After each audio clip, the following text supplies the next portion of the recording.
Now, it's Pride Month, and I feel like this Pride Month is also a time when queer people need to reflect about the types of harm and the amount of harm that queer people could cause to each other. So, I have seen a story where a mask person is being um, accused of sexual assault.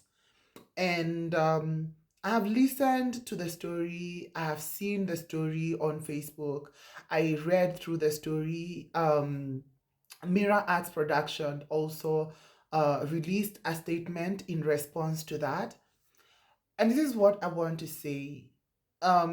Listening to the person that was accused, well, I'm not going to outrightly say that I believe them, but I would totally get it if the person was actually innocent.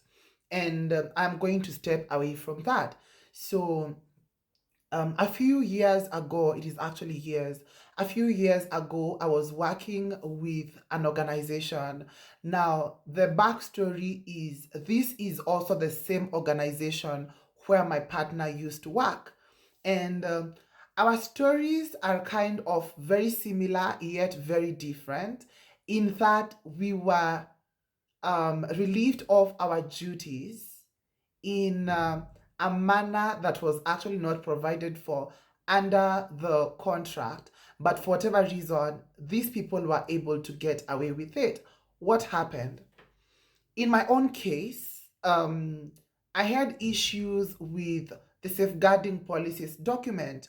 And so I posed my questions around this, and immediately things that had happened months before were the ones that were used to allegedly insinuate that I had spoken about things within my contract to people without the organization, and that was not supposed to happen.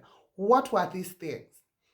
These things were something that happened about 1 year before the contract, and I had tried sort of seeking clarity on the same and even seeking for justice and trying to get an explanation, and I didn't get it. And so one time during the like one of these office debriefs, people were told that this is a safe space and all that. Na mimi kama mjinga, because I was actually a mjinga then, client akafunguka. And when I opened up about what had happened, now that is where I was being told I shared to outsiders, and believe it or not, that is actually the thing that was held against me. And when everyone was renewing their contract, because we used like to renew every 3 months, then I was told that my contract was apparently being reviewed. And I asked them to give me a reason why my contract was being reviewed. I have not gotten any reason until now, since 2024 June, to my partner. My partner's ex was physically assaulting him. And yes, this is something I want to actually just put out there so that these people can actually know even things that happen within the confines of these particular organizations that could be very unsafe to people. People get to learn about them. Now, when I started talking to him, because we started talking in 2023, he didn't mention a thing about it. And this is actually a story I got from other sources, and then confronted him about it and just asked him why he didn't let me know that before joining this said conversation. Because at the end of the day, I feel like it is very unfair that this is a space where he like relates to from a point of harm, and this is the space I am going to work in. I don't know if you get it. And like usually he'll be very frank with me, and the explanation, which is now what relates to that particular scenario at the production, is that because he is mask presenting, then more often than not when a femme presenting person presents a case, automatically it is assumed that this person being masked has like an upper hand when it comes to these kind of situations. And like that case was pushed aside, and he was told that he's going to be given a mental health break to deal with everything that he's doing. Remember, he has even secured physical bruises that you can show for them, and yet you still choose to believe someone else and even retained the abuser. That was like what really pisses me off. And the abuser doesn't stop there.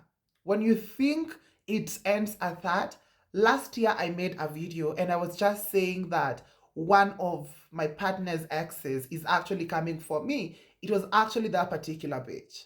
So she started attacking me on my comment section on a live stream, and like saying all this crazy stuff, and my moderators blocked her. And so all this time I was just waiting for any other thing that she may do for me to report. But at the end of the day, I was just wondering what is going to happen after all this person literally beat up someone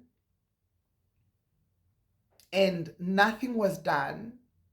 And here she is coming to also attack me on top of that.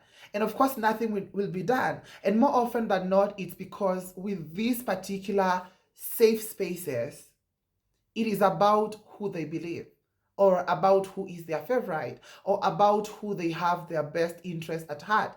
And when they choose you, it doesn't matter what you do, you are going to get away with it. And the next thing that happens after that, especially if you are as loud as I am, is cancellation. You get cancelled from spaces, you get cancelled from spaces owned by their allies, you get cancelled from literally most of the engagement. And this is what I am literally seeing happening with this particular mask person. I'm saying mask because I don't know if it's trans mask or if it's just a mask woman, so I don't want to misgender them. But at the end of the day, like when I listened to the story, I'm just like, it makes a lot of sense. Almost like they torture you so that you can submit to whatever pressures they're asking you to submit to. And at the end of the day, I'm just like, why do we call them safe spaces? Because, for example, sexual abuse has happened. If sexual abuse did happen, the presence of CCTV cameras actually, it closes up this whole thing. Go to the police, report what happened, go to the court systems, let it be decided by people that are actually experts of the law, not EDs and programs managers literally sitting down and deciding who is guilty and who is not. Because more often than not, we all know these are the spaces where abuse literally thrives. These are the spaces where abuse is usually brewed. These are spaces where abuse is usually defended. And these are spaces where abusers call home. It is so unbecoming, and to think that this is Pride Month where we want to call each other a community. I will not commune with people that dine with abusers.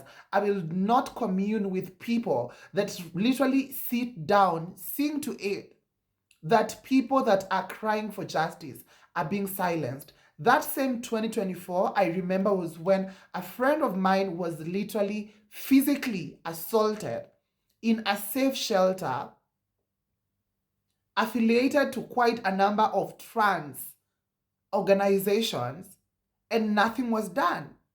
Nothing was done. Same thing. The blame is shifted to the victim, and they are silenced, and no one believed them. And they get into a space where they have to sort of cow down, and they feel ashamed. One, because they were victims, and two, because they're actually being made to believe that they're the people that are guilty and they should be sorry that the abuse happened to them. All this needs to come to an end. And being queer does not make you a good person. And that's how Patsy sees it.